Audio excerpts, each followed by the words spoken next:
हरियाणा की हर अपडेट के लिए बेल आइकन दबाएं और सब्सक्राइब करें STV हरियाणा न्यूज। नमस्कार, आपके साथ मैं अनामिका अजय मिश्रा। आप देख रहे हैं प्राइम टाइम डिबेट, जिसमें हम बात करेंगे घातक कोरोना पर। इसने लोगों को अपनी जद में कुछ इस रफ्तार के साथ, इस तेज रफ्तार के साथ लेना शुरू कर दिया कि प्रदेश में भी संपूर्ण लॉकडाउन की जरूरत महसूस हुई और आज से पूरे 7 दिन के लिए हरियाणा को संपूर्ण लॉकडाउन से होकर गुजरना पड़ रहा है। पूर्ण लॉकडाउन लगा दिया गया है। क्या इसके चेन को इसके जरिए तोड़ा जा सकता है? रिपोर्ट देखिए, फिर चर्चा करेंगे।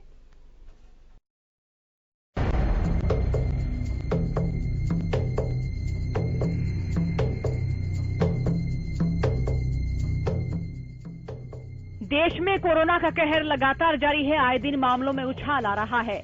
आज के ताजा आंकड़ों में हालांकि थोड़ी कमी आई है, लेकिन मौतों का आंकड़ा अभी भी एक दिन में 3000 के पार है। आइए ग्राफिक्स के जरिए नजर डालते हैं देश में कोरोना की वर्तमान स्थिति पर।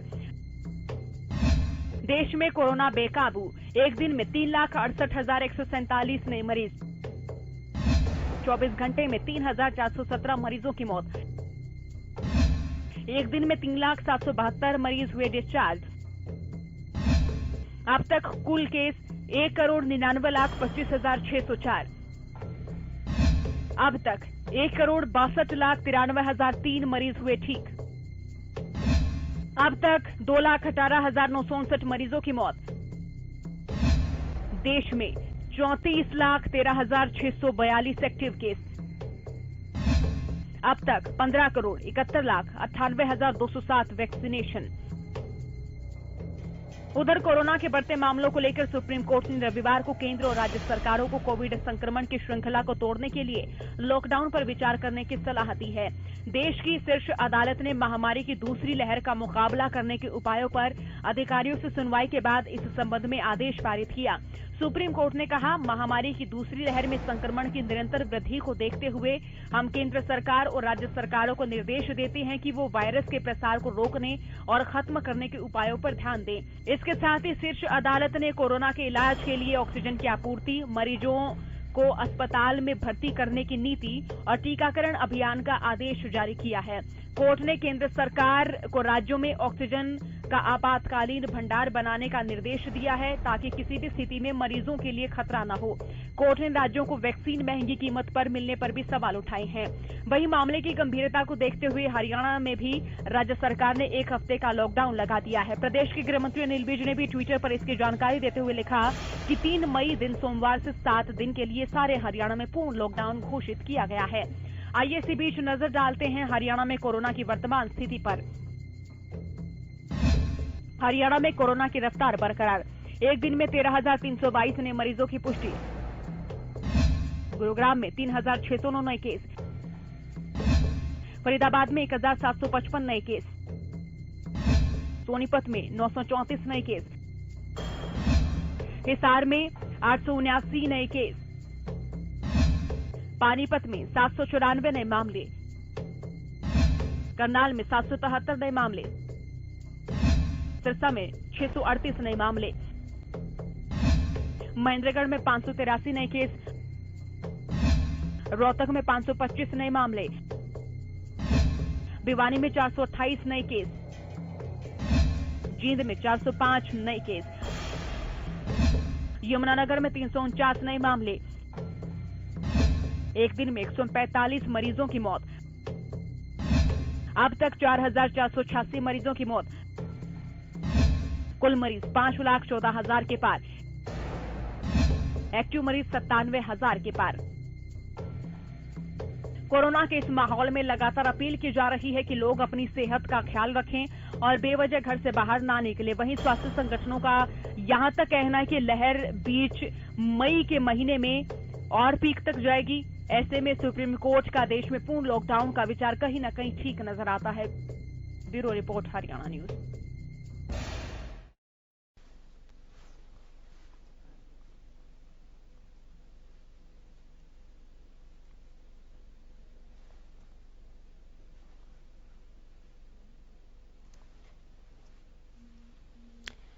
प्रदेश में लॉकडाउन के बाद क्या अब देश में लॉकडाउन की बारी को आप महसूस कर रहे हैं, जरूरत महसूस हो रही है क्या? पूर्ण लॉकडाउन के डर से पलायन जारी हो गया है, पलायन पर भी बात करना बहुत ज्यादा जरूरी है, क्योंकि सुप्रीम कोर्ट ने भी दिशा निर्देश दिए हैं कि अगर लॉकडाउन हो रहा है तो जो लोग इससे बहुत ज्यादा प्रभावित हो रहे हैं उनकी सुविधा के लिए, उनके गुजर बसर के लिए सरकारों को प्रयासरत होना होगा, कोशिश करनी होगी। उस कोशिश पर भी हम बात करेंगे। कोरोना रोकने के लिए बहुत ज्यादा जरूरी था कि पूर्ण लॉकडाउन हो। आज पूर्ण लॉकडाउन का पहला दिन, देखेंगे कि कल पहले के मुकाबले कितने नए मामले उभर कर सामने आते हैं। लॉकडाउन से कोरोना के मामले जो हैं वो घटेंगे क्या, ये देखना बहुत ज्यादा जरूरी हो गया है। मकसद यही था इस लॉकडाउन का कि मामलों पर किसी तरह से ब्रेक लगाया जा सके और लोगों को मौत के मुंह से बाहर खींचा जा सके। क्या पूरे देश में लॉकडाउन की जरूरत है, ये आज का अहम सवाल होना है इस पूरे डिबेट के दरमियान।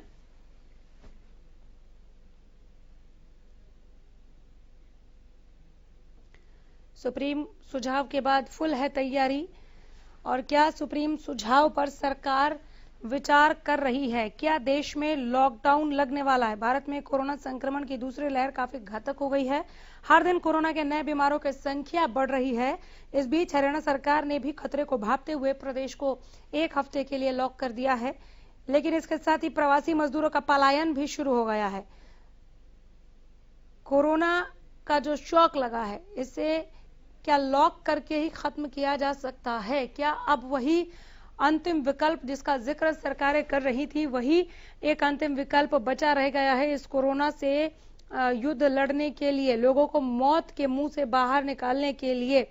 प्रदेश सरकार ने बहुत सटीक फैसला लिया, सही समय पर फैसला लिया और पूर्ण लॉकडाउन लगा दिया प्रदेश में, ताकि मामलों की रफ्तार को कम किया जा सके, इसके चेन को ब्रेक किया जा सके, और इस बीच में काफी वक्त भी मिलेगा चीजों को दुरुस्त करने के लिए। जैसे कि सरकार ने अपनी कोशिशों से ये कर दिखाया कि ऑक्सीजन की जो किल्लत थी उसको दुरुस्त करने का काम किया। न सिर्फ केंद्र ने कोटा बढ़ाया, बल्कि तय वक्त में और बहुत कम समय में ऑक्सीजन की वो खेप हरियाणा सरकार हरियाणा के भीतर लेकर भी आई, जिसकी वजह से हम देख रहे हैं कि बीते 2 दिनों से ऑक्सीजन की कमी को लेकर किसी तरह का कोई ट्वीट हमें देखने को नहीं मिल रहा है और आपूर्ति कर रही है सरकार। ठीक इसी तरह से बेड्स की संख्या बढ़ाने को लेकर जो प्रतिबद्धता सरकार ने दिखाई है, नए अस्पताल की जो बात कही है, माइक्रो मैक्रो कंटेनमेंट जोन की जो चीजें चल रही है, इसके लिए एक वक्त मिल जाएगा। और इस पूर्ण लॉकडाउन के दरमियान लोगों को भी समझना होगा कि उनकी भी अपनी कोई जिम्मेदारी और जवाबदेही है। सरकार को पूरा सहयोग देंगे तभी कोरोना के चेन को ब्रेक किया जा सकता है।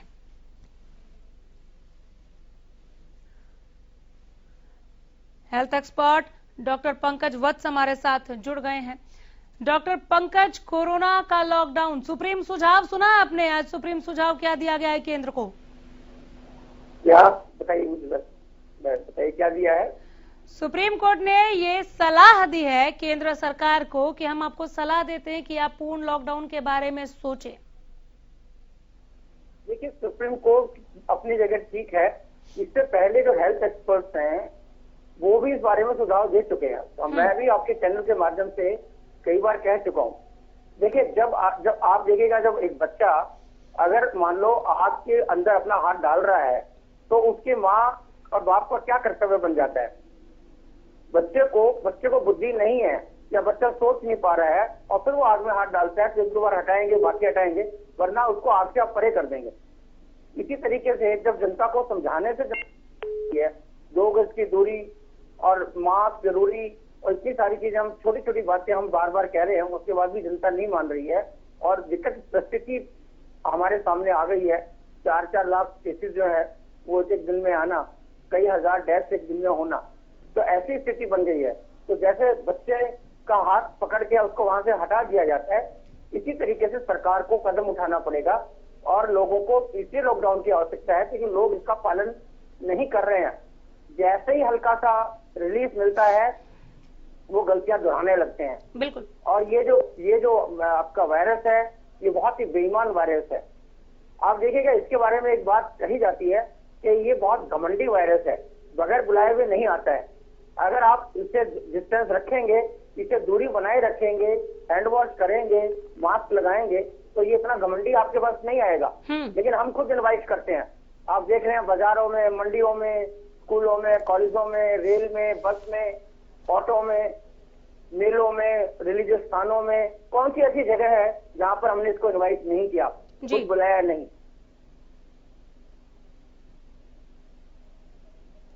बिल्कुल, तो इस तरह के लापरवाही की अब कोई गुंजाइश नहीं है डॉक्टर पंकज। मैं बेहतर समझ रही हूँ, लोगों तक भी ये मैसेज जरूर जाना चाहिए।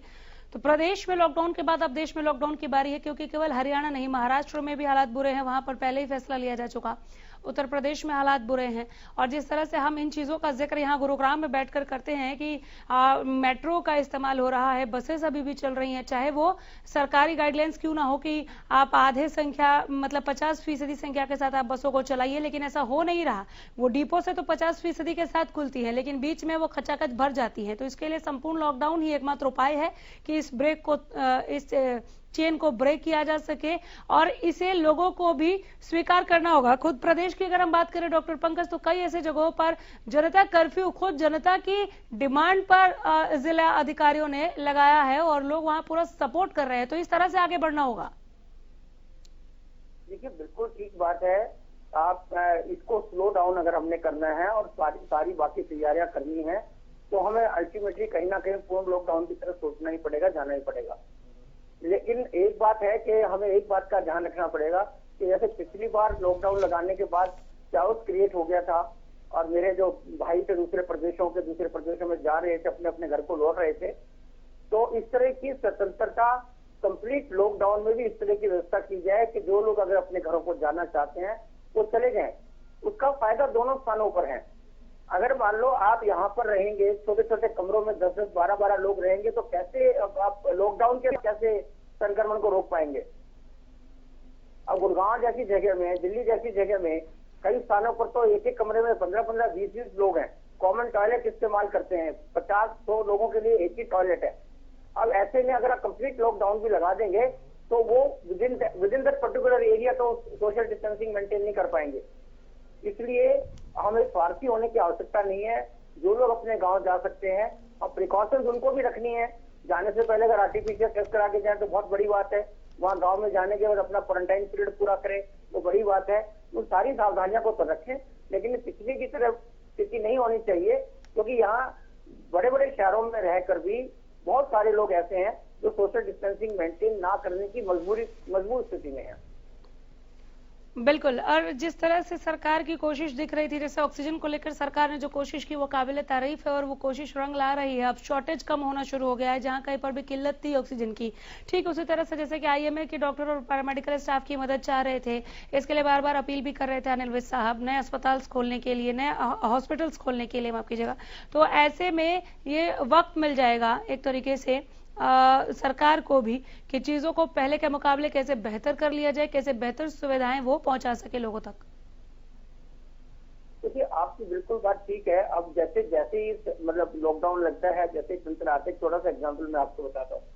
अब एम्बुलेंस की सर्विसेज हमने फ्री एम्बुलेंस की सर्विसेज प्रोवाइड कर दी है, ठीक है। लेकिन वहां पर बात या जो उसका मेडिकल का जो इंचार्ज है, उसके बाद बहुत लिमिटेड पावर है, बहुत लिमिटेड एरिया तक ही एम्बुलेंस भेज सकता है।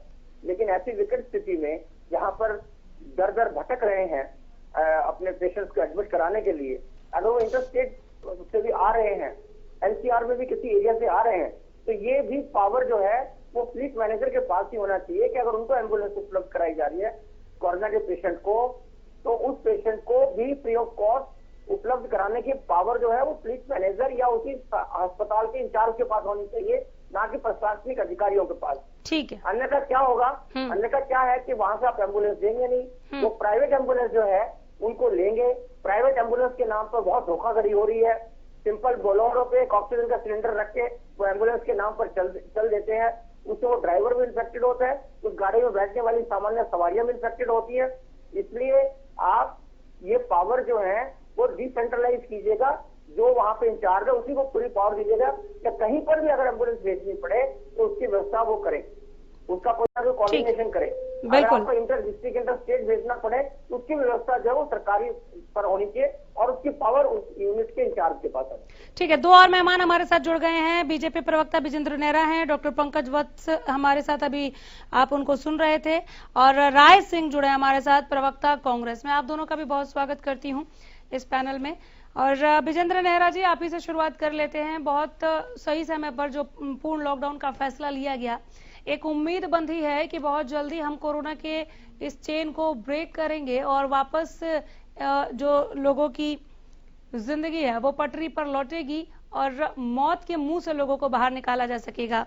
किस तरह की तैयारियां इस दरमियान सरकार कर रही है, विजेंद्र नेहरा बताने का काम करें कि चीजों को पहले से ज्यादा व्यवस्थित और दुरुस्त किया जा सके। मैडम मेरी आवाज आ रही है आपको मेरी? बिल्कुल आ रही है सर।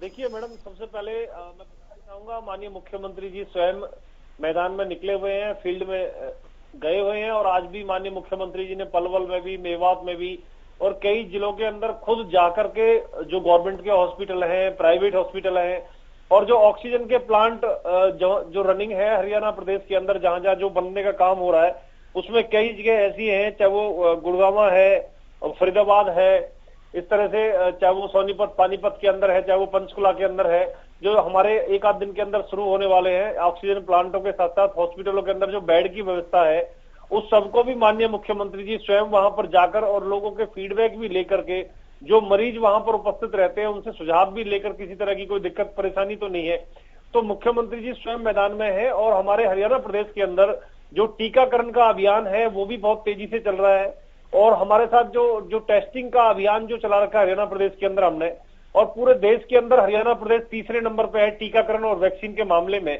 अगर मैं बात करूं, हरियाणा प्रदेश में स्थिति पूरी तरह से नियंत्रण में है और मैं प्रदेश में अगर अब तक कुल 80 लाख से अधिक लोगों का हम कोरोना का टेस्ट कर चुके हैं और इसके साथ साथ प्रदेश में 40 लाख से अधिक लोगों को हम कोरोना की वैक्सीन भी लगा चुके हैं।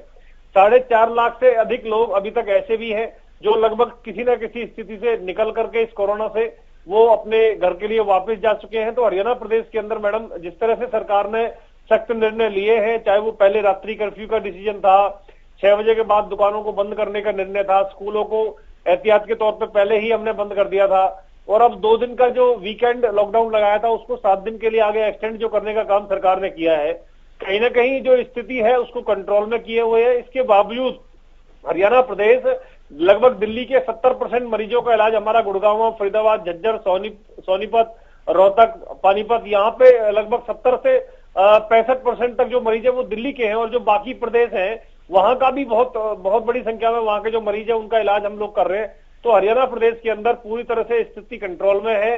ऑक्सीजन के कोटे की अगर मैं बात करूं तो वो भी पहले से हमारा बढ़ा दिया है, अब 257 मीट्रिक टन के आसपास का हमारा कोटा हो चुका है और शुरुआत में जो हमारा कोटा कम था उस समय भी हमारे पास उपलब्धता पर्याप्त मात्रा में थी और हरियाणा प्रदेश के जो अपने प्लांट हैं वो भी शुरू हो चुके हैं। और जो जिला अस्पताल है मैडम, चाहे वो फरीदाबाद के अंदर भी मैं आज देख रहा था कि वहां पे जिला उपायुक्त निरीक्षण करने के लिए गए थे, वहां पे ऑक्सीजन का प्लांट जो है वो शुरू हो चुका है।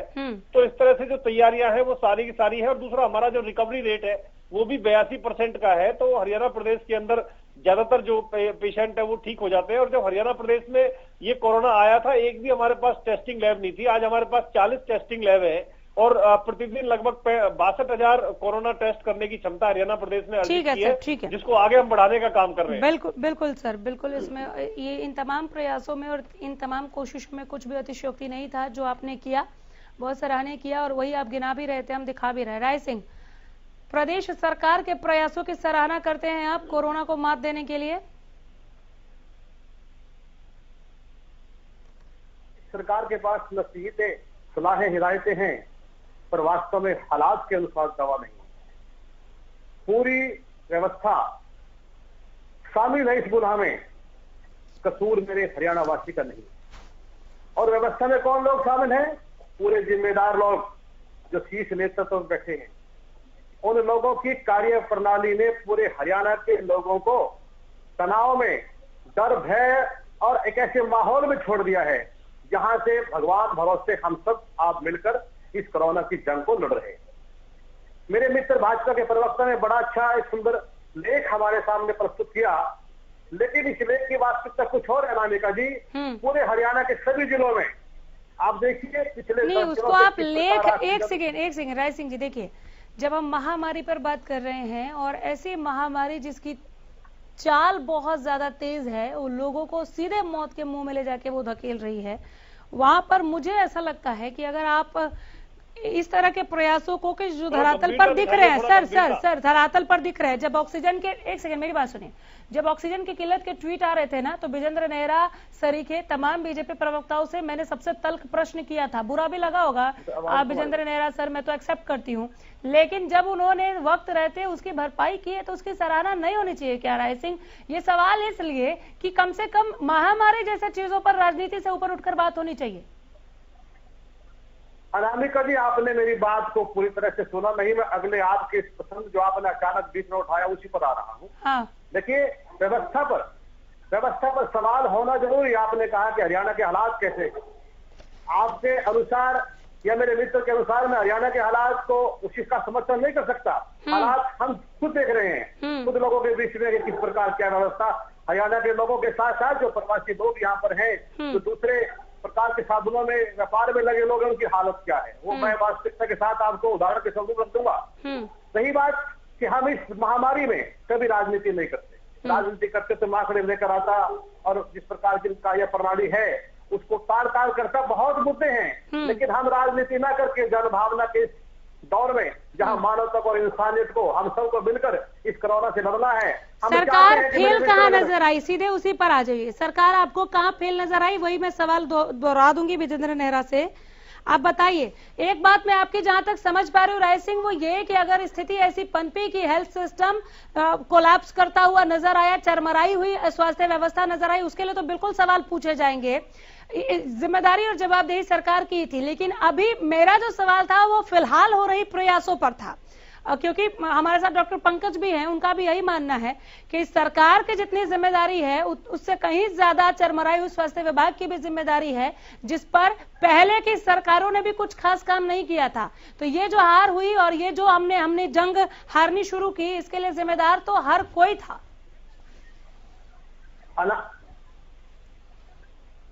अनामिका जी, जिस प्रकार आपने बात रखी कि आप आज की वर्तमान व्यवस्था को इस प्रकार के शब्दों के आधार पर आप कह देंगे कि ये हम सब की जिम्मेवारी है, लेकिन शीर्ष पर व्यवस्था में बैठे लोग क्या अपनी जिम्मेवारी नहीं समझेंगे? बिल्कुल समझना होगा। आप कह रहे कि हालात कैसे हैं, पूरे प्रदेश के सभी जिलों के सर्वे देखिए। मैं हमारे हरियाणा प्रदेश कांग्रेस कमेटी की हमारी लोकप्रिय अध्यक्षा आदरणीय कुमारी शैलजा जी ने प्रदेश के सभी लोगों को लेकर हमारे सभी वरिष्ठ नेताओं को बीच में शामिल करके कोविड रिलीफ कमेटी बनाई है, जिसमें हम सब वरिष्ठ नेता उसमें जुड़े हैं। हमने हालात पर चर्चा की है, मंथन किया है, कौन कैसे परेशानी में है, किस प्रकार से लोगों के हालात है, उसको लेकर एक वार रूम, कंट्रोल रूम स्थापित किया है। हमारे पास पूरे हरियाणा प्रदेश क्या करें, हम अपने साथियों के साथ जुड़े हैं। लगभग सैकड़ों से अधिक, मैं यमुनानगर क्षेत्र में रहने वाला एक आपका प्रवक्ता के तौर पर बात कर रहा हूं, हमने यमुनानगर में रहकर लगभग सैकड़ों ऐसी चुनौतियों का सामना किया है, मिलजुल कर, जहां पर सरकार के हाथ खड़े हो गए थे। आज भी सरकार के पैर बैठ देने के लिए सुविधा नहीं है। ऑक्सीजन के लिए व्यक्तिगत रूप से लोगों को किस प्रकार से अपने धन के बल पर, अपने साधनों के बल पर अपनी जान को बचाना पड़ रहा है। इन पूरे हालात पर अगर आप करें, हम कैसे कह सकते हैं कि हरियाणा अब एक बेहतर स्थिति में आ रहा है? अरे बेहतर स्थिति में आंकड़ों पर आ सकता है, कागजों में आ सकता है, पेपर पर आ सकता है। नहीं, अपनी रिपोर्ट ये आप कोई नहीं कह रहा। नहीं राय सिंह जी, थोड़ा सा आप शायद गलत समझ रहे हैं, सवाल शायद पहुंचा नहीं आप तक, लेकिन आप जो बातें रख रहे हैं बिल्कुल ठीक है। आपने जो कहा कि बेहतर स्थिति में, यहाँ कोई भी नहीं कह रहा, लेकिन हाँ, बेहतर स्थिति में जाने के लिए जो प्रयास हो रहे हैं। अब देखिए 7 दिन का लॉकडाउन है, पूर्ण लॉकडाउन, आज तो पहला ही दिन है, अभी तो आंकड़े कल आएंगे तो पता चलेगा ना कि आज आंकड़ों में क्या तब्दीली आई। लेकिन मुझे नहीं लगता कि विजेंद्र नेहरा कोई सवाल गलत भी है राय सिंह का। जिम्मेदारी तो आप लोगों की ही बनती है। 1 साल से ज्यादा का वक्त हो गया कोरोना से लड़ते लड़ते, अभी आप लोग चीजों को दुरुस्त, मैं आ रही हूँ डॉक्टर पंकज, आ रही हूँ, मैं एक बार सवाल पूछ लूं, फिर आपका सवाल लेके मैं जवाब ले लूंगी। अभी आप लोग दुरुस्त कर रहे चीजों को, सब आपके साथ है, राय सिंह भी आपके साथ होंगे, मैं उम्मीद करती हूँ कि आप इसे कंट्रोल करने की पूरी कोशिश कीजिए, लेकिन इससे पहले लोगों को जो परेशानियां पेश आई, जैसे आज मुख्यमंत्री ने कहा कि जितने दवाई दुकानदार हैं सभी को अपने दुकानों के बाहर एक रेट लिस्ट लगानी होगी ताकि कालाबाजारी पर रोक लगे। तो इस तरह के बयान अगर पहले आ गए होते तो बहुत सारी चीजें जो है वो वक्त से पहले दुरुस्त हो सकती थी। जैसे कि ऑक्सीजन लाने में टाइम लगा हमें क्योंकि हमारा कोटा नहीं बढ़ाया गया था, जब बढ़ाया गया आप तुरंत लेकर आए। तो ये बयान इस तरह के पहले भी आ सकते थे क्योंकि बीच में बहुत कालाबाजारी हुई। सिर्फ यही एक मुद्दा नहीं, एक छोटा सा एग्जाम्पल था। डॉक्टर पंकज शायद कुछ ऐड करना चाह रहे हैं, फिर डॉक्टर विजेंद्र नेहरा मैं आपके पास आ रही हूँ। देखिए, मैं आपका ध्यान इस बात की तरफ से पहले भी आपने मेरी बात को आगे रखा है। किसी भी डिस्ट्रिक्ट हॉस्पिटल में, पूरे हिंदुस्तान के किसी भी डिस्ट्रिक्ट हॉस्पिटल में ऑक्सीजन का प्लांट नहीं लगाया गया। चाहे वो 500 बेडेड हॉस्पिटल था, 200 बेडेड हॉस्पिटल था, 50 बेड का हॉस्पिटल था। पूरे हरियाणा में या किसी दिल्ली जैसे स्थान पर भी जहां पर मोहल्ला क्लिनिक की इस तरह की बातें हुई हैं, वहां पर भी कहीं पर भी किसी भी प्राइमरी हेल्थ सेंटर में, कम्युनिटी हेल्थ सेंटर में ऑक्सीजन के प्लांट्स या ऑक्सीजन की सुविधाएं उपलब्ध नहीं है। कारण यह है कि सरकार की सिर्फ डिस्ट्रिक्ट हॉस्पिटल्स को छोड़ के या कहीं कहीं सब डिविजन हॉस्पिटल को छोड़कर कहीं पर भी ऑक्सीजन की व्यवस्था जहां पर आवश्यकता हो ऐसे पेशेंट्स को एडमिट करने की सुविधा ही नहीं थी। और ये एक दिन में नहीं हुआ, ये जब से हम आजाद हुए तब से यहाँ पर ये हुआ है। जवाब ले लेती हूँ सर, आ जाती हूँ, जवाब ले लेती हूँ सर, फिर मैं दोबारा आ जाऊंगी, जवाब ले लेती हूँ। 3 मिनट में ब्रेक लेना है। विजेंद्र नेहरा चाहूंगा, एक तो जो ऑक्सीजन की बात आपने की है, ऑक्सीजन की अगर मैं बात करूं तो आदरणीय प्रदेश अध्यक्ष हमारे जो ओम प्रकाश धनखड़ जी हैं, उनकी एक अपील के ऊपर भारतीय जनता पार्टी सरकार तो काम कर ही रही है, लेकिन जो हमारे संगठन से जुड़े लोग हैं उन्होंने भी धनखड़ जी की अपील पे 550 से ज्यादा ऑक्सीजन जो कंटेनर है उसके ऑर्डर बुक किए हैं और वो हरियाणा प्रदेश के अंदर आ भी चुके हैं। ऑक्सीजन की जो कमी थी, जैसे आपने बताया, उड़ीसा से हमारी सरकार ने, फरीदाबाद से ट्रेन गई थी, बाकायदा उसको लेके आई है। केंद्र ने हमारा ऑक्सीजन का कोटा बढ़ाया है।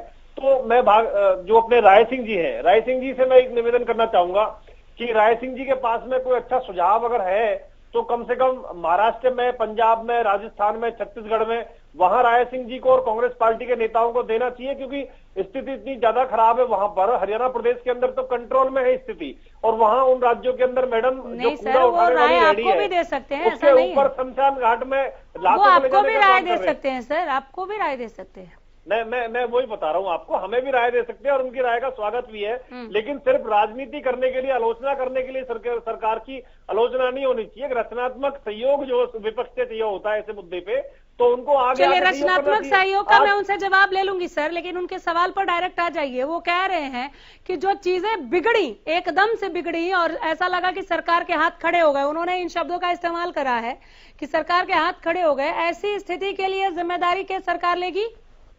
देखिए, मैं बिल्कुल ये मानता हूं मैडम कि चाहे वो कांग्रेस की सरकार रही हो या हमारी सरकार रही हो, हम लोग इस तरह की विपत्ति का सामना करने के लिए तैयार नहीं थे। हमारे पास जो टेस्टिंग लैब की मैंने जैसे बात की आपसे, 2014 में हमारे पास एक भी टेस्टिंग लैब नहीं थी, आज हमारे पास 40 टेस्टिंग लैब है। तो धीरे धीरे हमने उसमें रिकवर किया है। बिल्कुल हम लोग तैयार नहीं थे और कोई भी प्रदेश तैयार नहीं था, देश भी तैयार नहीं था, लेकिन धीरे धीरे हमने अपने सिस्टम को ठीक किया है। माननीय मुख्यमंत्री जी, आज देखिए कौन से प्रदेश का मुख्यमंत्री है जो ग्राउंड लेवल पे ऐसी कोरोना महामारी में अपनी चिंता ना करते हुए डायरेक्ट हॉस्पिटल के अंदर, ऑक्सीजन प्लांटों के अंदर जाके व्यवस्थाओं का मुआयना कर रहे हैं, और कहीं कोई कमी है तो उसको दुरुस्त करने का निर्देश दे रहे हैं। आज भी 4-5 जिलों के अंदर मुख्यमंत्री जी को जाना है, कल भी गए थे, परसों भी गए थे, लगातार 6-7 दिन से ये क्रम चला हुआ है। तो कहीं ना कहीं हर व्यवस्था को ठीक करने में हरियाणा सरकार ने पूरी ताकत झोंक रखी है। जरूर व्यवस्थाओं के अंदर जो कमियां हैं उनको ठीक कर रहे हैं। जो लोग ब्लैक मार्केटिंग या जो कालाबाजारी कर रहे हैं दवाइयों के नाम पर, उनको भी पकड़ा गया। उसे लेकर कोई सवाल नहीं है सर, प्रयास में इतना देरी आपकी तरफ से क्यों, इसे लेकर सवाल है। चूंकि कोरोना 1-2 दिन या 1-2 महीना पहले नहीं आया था, हम क्या नहीं समझ रहे थे कि अभी हम कोरोना फ्री नहीं हुए हैं, हमें ऑक्सीजन की भी जरूरत पड़ सकती है। वैक्सीनेशन को लेकर 1 तारीख का अनाउंसमेंट 1 तारीख के लिए कर दी गई, लेकिन कई राज्यों ने खुलकर कहा कि हम 1 तारीख के लिए तैयार नहीं है। दिल्ली, महाराष्ट्र उनमें से एक है, लेकिन हरियाणा में ऐसी कोई बात सामने नहीं आई और ज्यादातर जगहों पर 1 तारीख को वैक्सीनेशन शुरू नहीं हुआ। तो इस तरह के सवाल फिर उठने लगते हैं। राय सिंह जी, मैंने देखा आपने, हाँ बिल्कुल मैं देख रही हूँ कि आप बोलना चाह रहे हैं, लेकिन बहुत ही एक छोटे से ब्रेक पर मुझे जाना होगा। एक छोटे से ब्रेक के बाद मैं राय सिंह जी की राय के साथ लौटूंगी और फिर क्या देश में लॉकडाउन हो जाना चाहिए, इस पर हम पैनल में बात को आगे बढ़ाएंगे। कोरोना की वजह से लॉक हो गया है हरियाणा और अब बात ये उठने लगी है, चूंकि सुप्रीम सलाह भी एक तरीके से केंद्र को मिली है आज की आप लॉकडाउन पर सोच सकते हैं। आइए राय सिंह की राय जान लेते हैं। पहले वो क्या कहना चाह रहे थे ब्रेक पर जाने से पहले, और उसके बाद हम देश में होना चाहिए क्या लॉकडाउन, इस पर आगे बढ़ेंगे। राय सिंह जी, कुछ कह रहे थे ब्रेक पर जाने से पहले आप? देखिए, आपके कुछ प्रश्न थे और मेरे मित्र प्रवक्ता भाजपा साथी भी बात कर रहे थे कि रचनात्मक सहयोग हमारा रहे।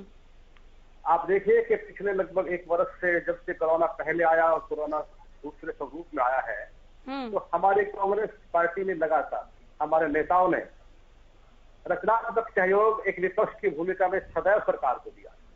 हमने पिछले बार भी हमारी आदरणीय लोकप्रिय अध्यक्षा कुमारी शैलजा जी ने 40 लाख लोगों को उनके घर पहुंचाने के लिए दी। हमने पूरे हरियाणा के अंदर जहां जहां पर भी मजदूर थे रास्ते में और जहां जहां पर भी शिविर लगाए उनके खाने के भोजन के लिए, और इसके साथ साथ हमारे नेताओं ने हर जिले में अपने स्तर पर युद्ध स्तर तरीके से एक कंट्रोल रूम, वार रूम के रूप में, पहले भी कोरोना के रूप में जब कोरोना आया उस समय लोगों की जनसेवा की, और आज भी हम सरकार के साथ सहयोगी हैं।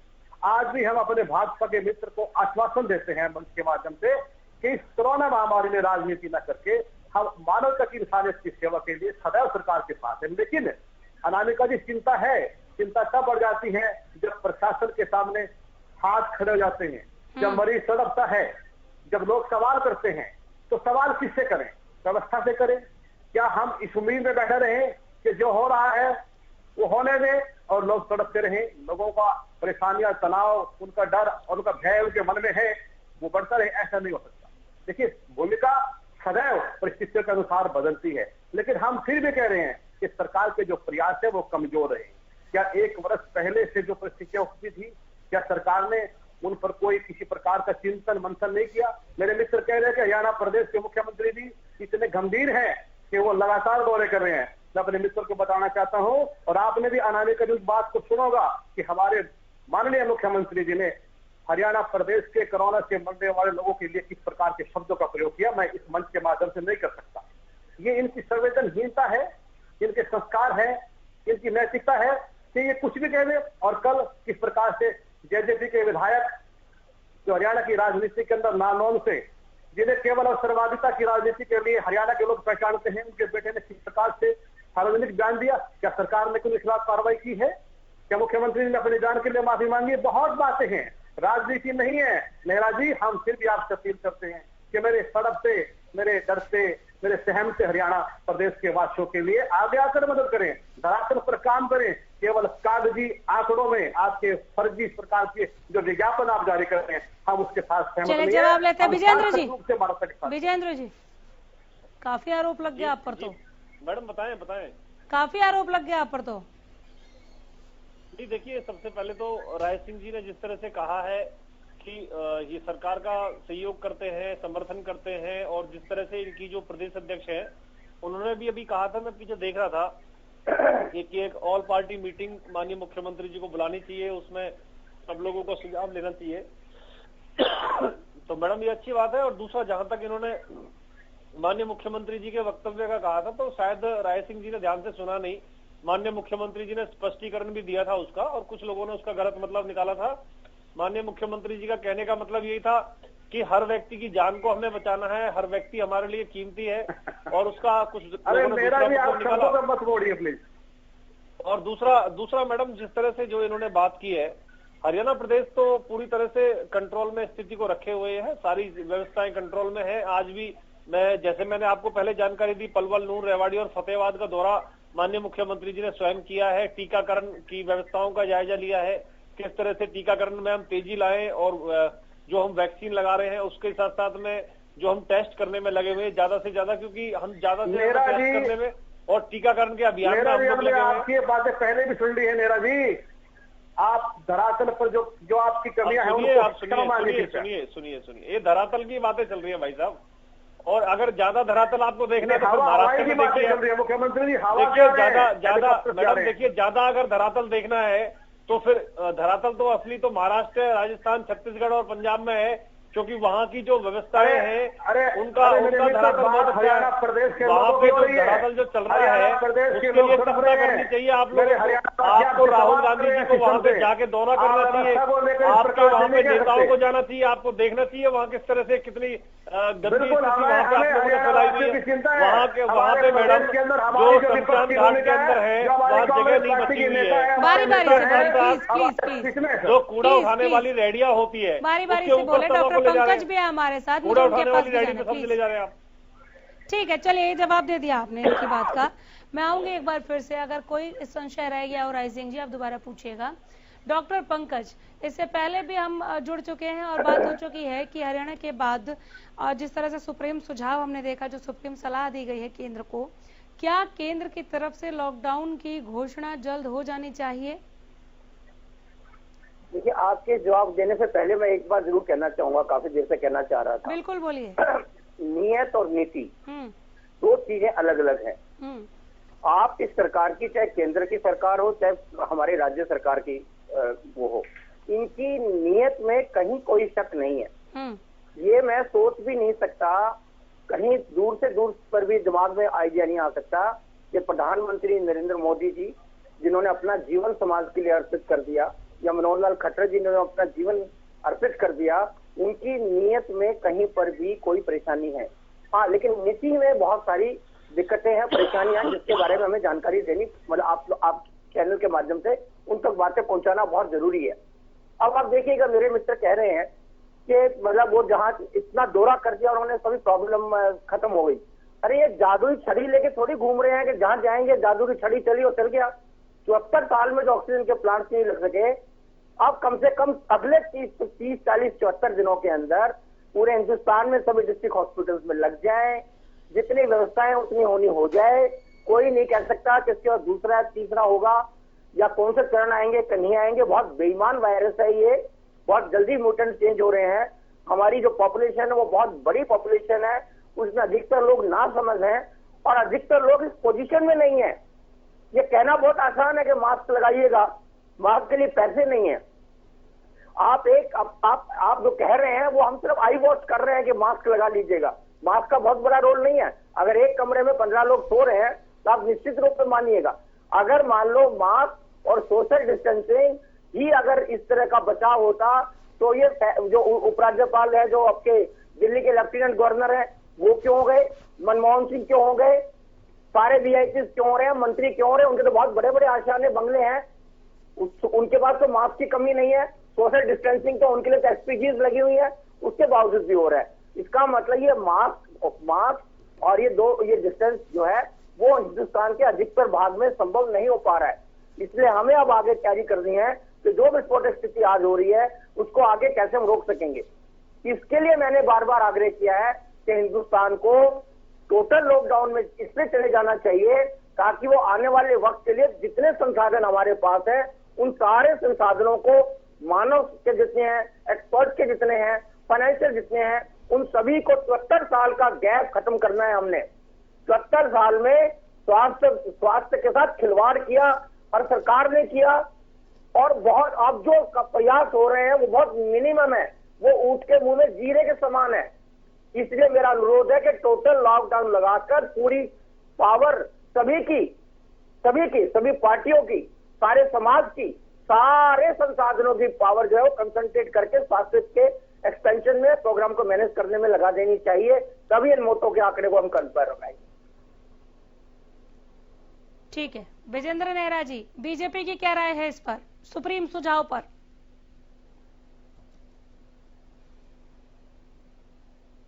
स्वागत करते हैं और भारत सरकार और जो संबंधित अधिकारी हैं, मंत्रालय है मैडम, वो जरूर इस पे विचार करेंगे।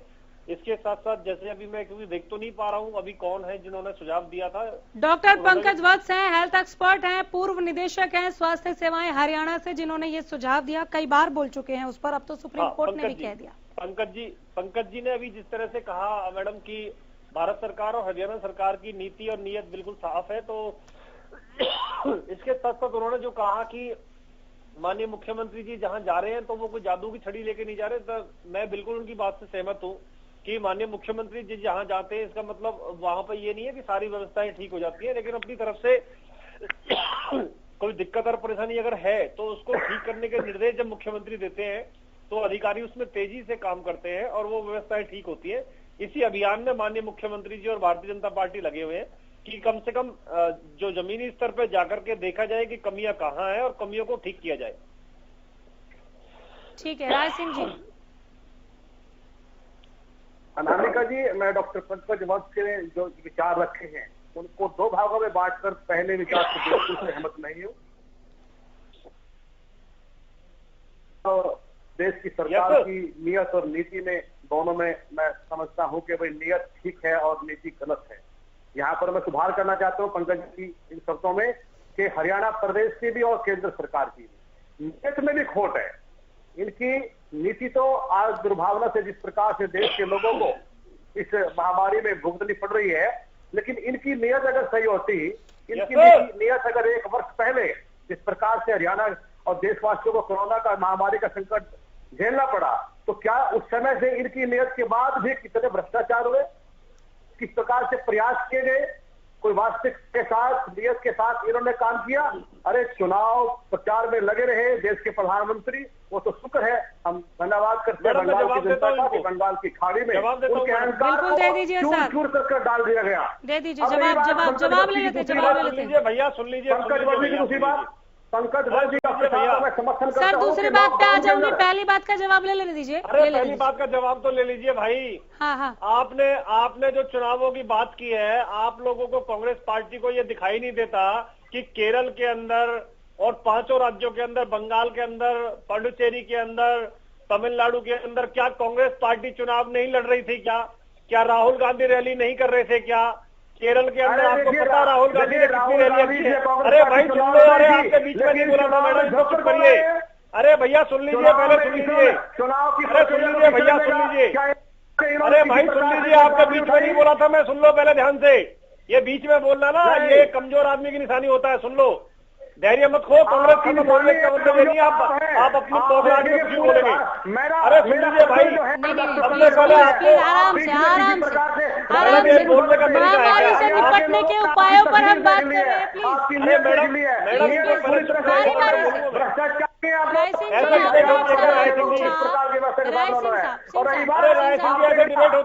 मुख्यमंत्री जी, अरे मुख्यमंत्री जी हरियाणा में जा रहे हैं, अगर हरियाणा में मुख्यमंत्री जा रहे हैं मुख्यमंत्री जी को हरियाणा के किसानों ने, आप मुझे नहीं सुन रहे, आपने सवाल पूछा उसका वो जवाब दे रहे हैं, आप उनको जवाब देने तो दीजिए। अरे भैया ऐसे डिबेट होती है क्या? जवाब पहली बार डिबेट में बैठे हैं क्या?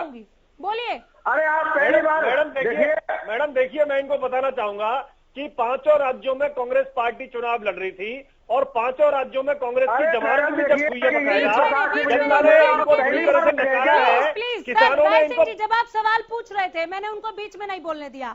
मैंने आपको ये भी कहा कि आपके दूसरे हिस्से के लिए जो दूसरी बात आपको कहनी है, मैं लौट रही हूँ आपके पास, आप पहले जवाब दीजिए। क्या कांग्रेस को सरकार से जवाब नहीं चाहिए? राय सिंह, ये समझ लूं मैं।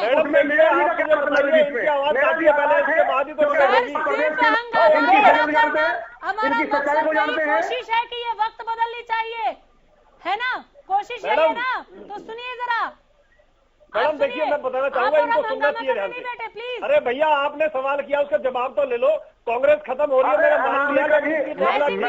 अनामिका जी, मेरा सवाल और मेरा मैडम देखिए, सबसे बड़ी बात यह है कि राहुल गांधी ने सबके जाके रैली की है।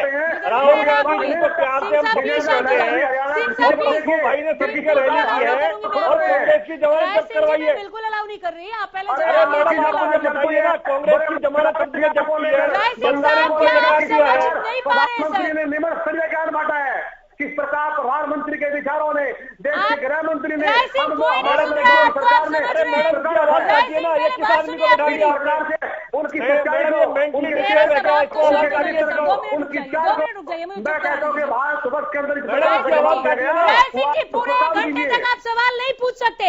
मजबूरन ऑडियो डाउन मैडम, करना ये पड़ेगा। आप कैसे जवाब व्यक्ति को लीजिए। बुला लेती हैं आप आप? मदद कर रहे हैं विजेंद्र नेहरा की, जवाब न देना पड़े उनको। क्यों ये हेल्प आप कर ये रहे हैं? कैसे व्यक्ति को आप बुला लेती है बीजेपी मैडम? स्पोक्स पर्सन को क्यों हेल्प कर रहे हैं? आप जवाब लीजिए ना। आप कितने व्यक्ति हैं? आप आप झूठ जवाब बोल रहे लीजिए। हैं। को बुला लेती है मैडम, आप पता नहीं। राय सिंह जी जवाब लीजिए। हम उनको बोला मैडम देखिए, राय सिंह जी जवाब लीजिए। मैडम पहले मेरा जवाब तो हो जाए, मेरा जवाब हो जाए पहले मैडम। इनको ये बताइए, इनको शर्म आती है? कांग्रेस पार्टी की सभी राज्यों में जमानत जब्त हुई है और पप्पू ने झूठ रैलियां की थी। आप मुझे बताइए, पप्पू ने कितनी रैलियां की थी मैडम? ठीक है, एक काम करते हैं विजेंद्र नेहरा, डॉक्टर पंकज चुप ही बैठे, आप और हम भी चुप बैठ जाते हैं, ये अकेले डिबेट कर लेंगे। राय सिंह जी, आप कांग्रेस अकेले की डिबेट जमानत करना जब्त चाह हुई रहे है, हैं। पप्पू ने रैलियां की है और फिर भी कांग्रेस की जमानत जब्त है। इनको जनता ने रिजेक्ट कर दिया। पौंडुचेरी में इनकी सरकार थी, वहां इनको भगा दिया। पंजाब में 70 सीटों पर 0 सीट पे इनको ला दिया और इनका कहीं भी केरल में भी इनका बुरा हाल हुआ है। हर जगह केरल का बुरा हाल हुआ है। सर प्लीज, आपसे तो उम्मीद है कि आप सुनेंगे। राय सिंह जी, आप पूछ लीजिए, आप पहले पूछ ही लीजिए, समय की बर्बादी हो रही है, आप पहले पूछ लीजिए। नेहरा जी बीच में बिल्कुल मत बोलिएगा प्लीज सर, मैं आपसे मैडम मेरी उम्मीद बात करती हूँ। सुनिए पहले। मैडम मैं अपना जवाब पूरा आ रही हूँ, मैं आप ही के करूंगा। पास आऊंगी, मैं और कहीं नहीं जाऊंगी। नहीं, आप मेरा नहीं, मैडम इन्होंने बीच में ऐसा थोड़ी होता, बीच में सर बोल मेरी के। बात नहीं, सुनिए, मैडम। मेरी बात सुनिए, मेरी बात सुनिए, मैं आ रही अरे हूँ। मैडम पहले जवाब तो पूरा कर लूं। ये बिल्कुल बोलते पूरा रहे कर बीच में, लीजिए जवाब सर, पूरा रुकिए करें एक इन्होंने। सेकंड, रुकिए, मेरी बात सुनिए। इससे मैं पहले 30 सेकंड में जवाब पूरा कर लेता हूँ। मैं विजेंद्र 30 नेहरा सेकंड में मेरी जवाब बात पूरा सुने, कर पहले मेरी बात सुने सर।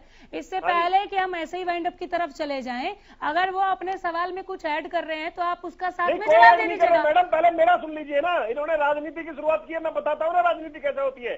पप्पू की सब जगह जमानत जब्त हुई है, 5 राज्यों में कांग्रेस का बुरा हाल हुआ है। आप बताइए पांडुचेरी में इसका क्या हुआ है, केरल में क्या हुआ है, सर आप पहले क्यों जवाब दे रहे हैं? राय सिंह बंगाल के अंदर मैडम 70 सीटें थी कांग्रेस पार्टी की, आज 70 में से कांग्रेस राय सिंह आप अपनी बारी में बोलिए प्लीज।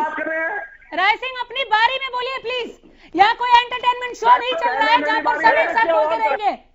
महामारी पर बात कर रहे हैं, लोग बाहर मर रहे हैं।